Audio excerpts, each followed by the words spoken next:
প্রিয় চাকরিপ্রার্থী বন্ধুরা, তোমরা যারা প্রাইমারি টেটের প্রস্তুতি নিচ্ছ তাদের জন্য এই ভিডিওটিতে আমি আলোচনা করতে চলেছি বাংলা বিষয় থেকে লিঙ্গ বচন ও বিশেষ্য।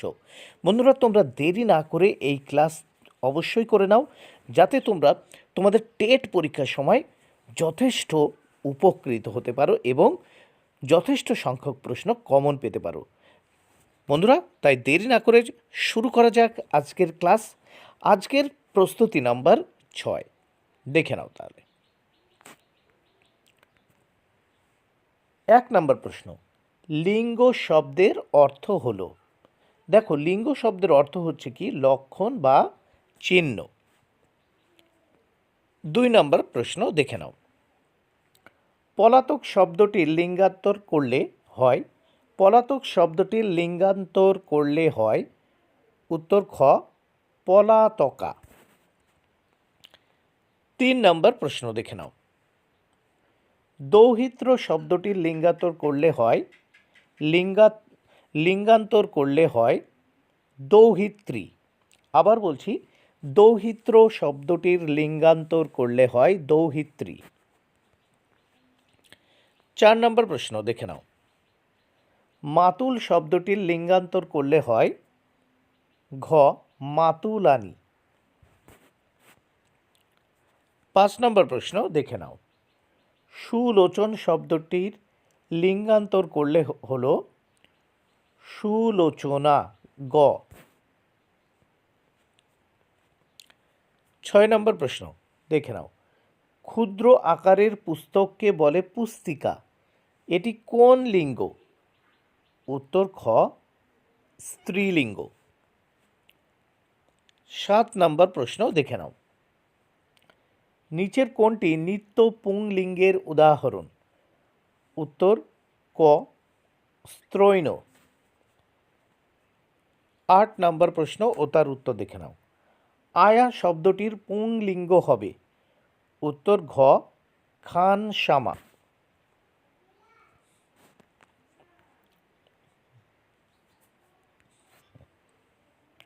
9 নম্বর প্রশ্ন দেখে নাও, নিত্য স্ত্রীলিঙ্গের উদাহরণ হল। উত্তর খ, সজনী। 10 নম্বর প্রশ্ন, নিচের কোনটি উভয় লিঙ্গের উদাহরণ? উত্তর ক, বন্ধু।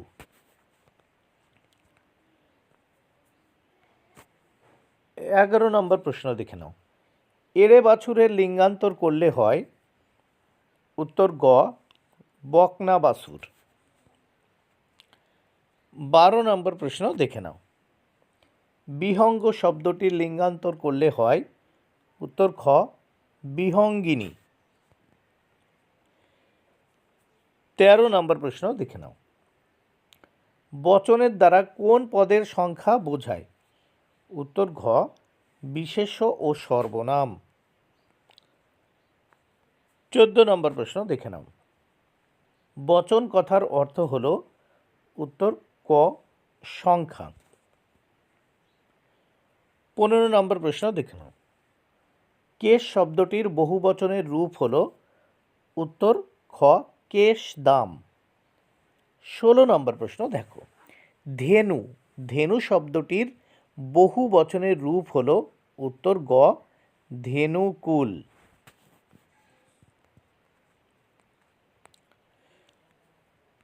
17 নম্বর প্রশ্ন, নিচের কোনটি বিশেষ্যের দ্বিত্ব প্রয়োগে গঠিত?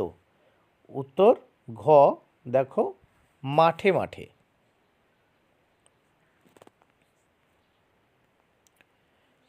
18 নম্বর প্রশ্ন দেখে নাও, বুদ্ধিজীবী শব্দটির বহুবচনের রূপ হল। উত্তর ক, বুদ্ধিজীবী মহল। 19 নম্বর প্রশ্ন দেখে নাও, রত্ন শব্দটির বহুবচনের রূপ হল। উত্তর খ, রত্নরাজি। 20 নম্বর প্রশ্ন, বসুর স্ত্রীলিঙ্গ লেখো। উত্তর ঘ, বসুজায়া। 21 নম্বর প্রশ্ন দেখে নাও, গোসাই এর স্ত্রীলিঙ্গ লেখো। উত্তর গ, মা গোসাই। 22 নম্বর প্রশ্ন দেখে নাও, নবাব এর স্ত্রীলিঙ্গ লেখো। উত্তর ঘ বেগম। 23 নম্বর প্রশ্ন, খান সামার স্ত্রীলিঙ্গ লেখো। উত্তর ঘ আয়া।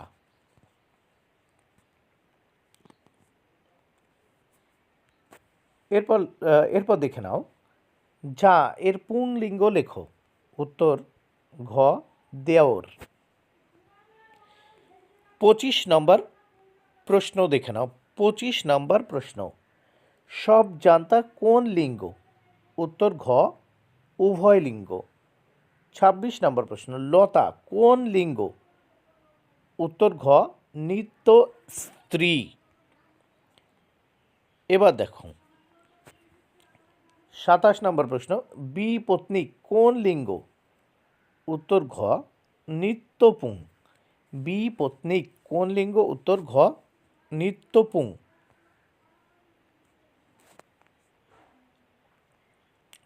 28 নম্বর প্রশ্ন দেখে নাও, ক্ষণপ্রভা পুংলিঙ্গে কি হবে?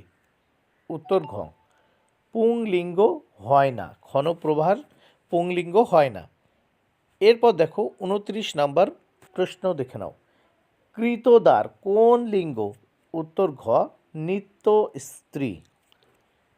30 নম্বর প্রশ্ন, চিকিৎসা কোন লিঙ্গ? উত্তর ঘ নিত্য স্ত্রী। এরপর দেখে নাও 31, সম্রাট শব্দের স্ত্রীলিঙ্গ কি হবে? উত্তর গ সম্রাজ্ঞী। 32 নম্বর প্রশ্ন, কবি শব্দের স্ত্রীলিঙ্গ লেখো। উত্তর কবয়িত্রী। দেখো কবি শব্দের স্ত্রীলিঙ্গ হবে কবয়িত্রী। 33 নম্বর প্রশ্ন দেখে নাও। 33 নম্বর প্রশ্ন, নিম্নলিখিত শব্দগুলির মধ্যে কোনটি পুংলিঙ্গ শব্দ? উত্তর খ বার্ধক্য। 34 নম্বর প্রশ্ন, এর মধ্য থেকে পুংলিঙ্গ শব্দটি বাদ দাও। উত্তর ক কপট।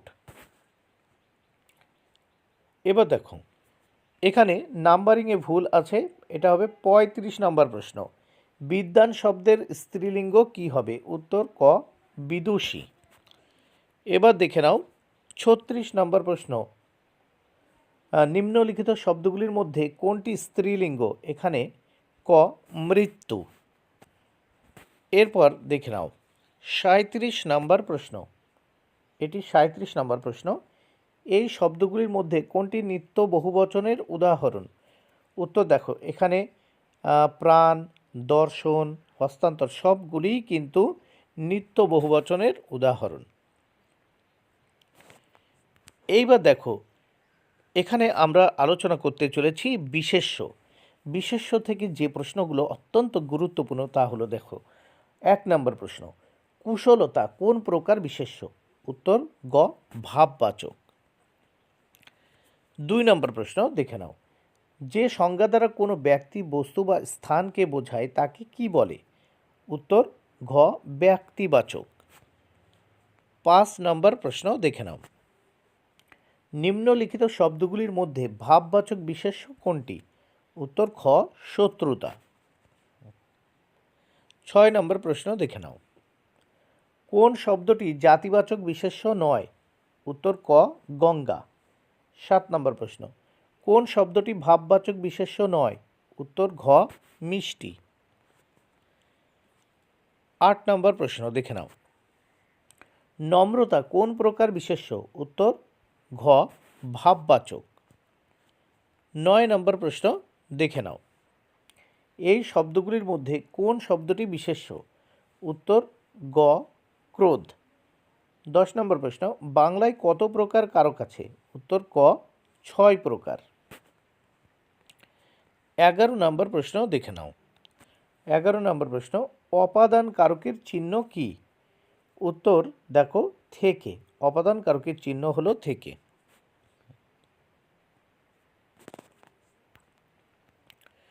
12 নম্বর প্রশ্ন দেখে নাও, আমি আজ পাটনা যাওয়ার আছে।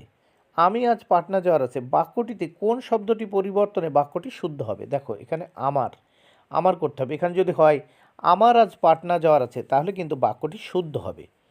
13 নম্বর প্রশ্ন, জন্য দ্বারা কোন কারককে চিহ্নিত করা হয়? উত্তর গ সম্প্রদান। 14 নম্বর প্রশ্ন দেখে নাও। ব্যাকরণের ভিত্তিতে প্রেম শব্দটি এর মধ্যে কোন শ্রেণীর? উত্তর দেখো গ ভাববাচক বিশেষ্য। 15 নম্বর প্রশ্ন, মানব কোন শ্রেণীর বিশেষ্য? উত্তর ক জাতিবাচক।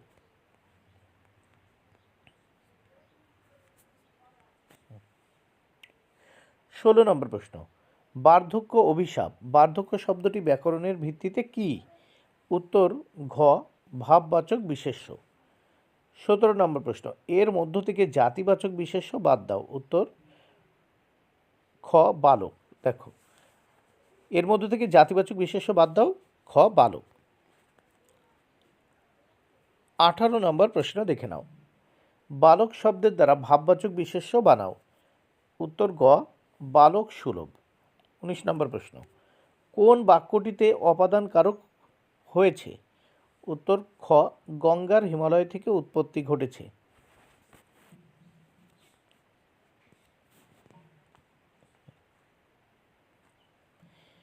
এরপর দেখে নাও 20 নম্বর প্রশ্ন, এখানে আমার বাড়ি, আমার শব্দটিতে কোন কারক হয়েছে? দেখো গ সম্বন্ধ।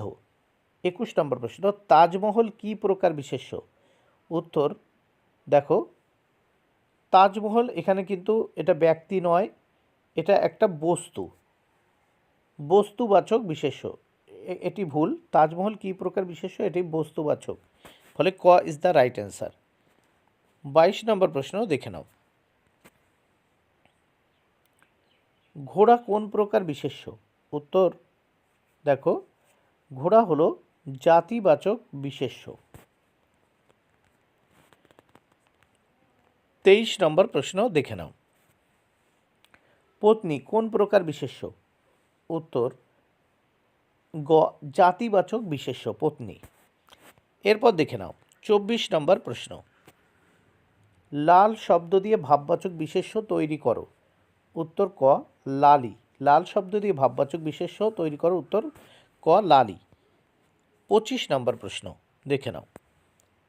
রাধা কোন প্রকার বিশেষ্য? উত্তর ব্যক্তিবাচক বিশেষ্য। বন্ধুরা, ভিডিওটি ভালো লাগলে অবশ্যই লাইক, কমেন্ট ও শেয়ার করো। Thank you very much. Keep watching my channel and my video.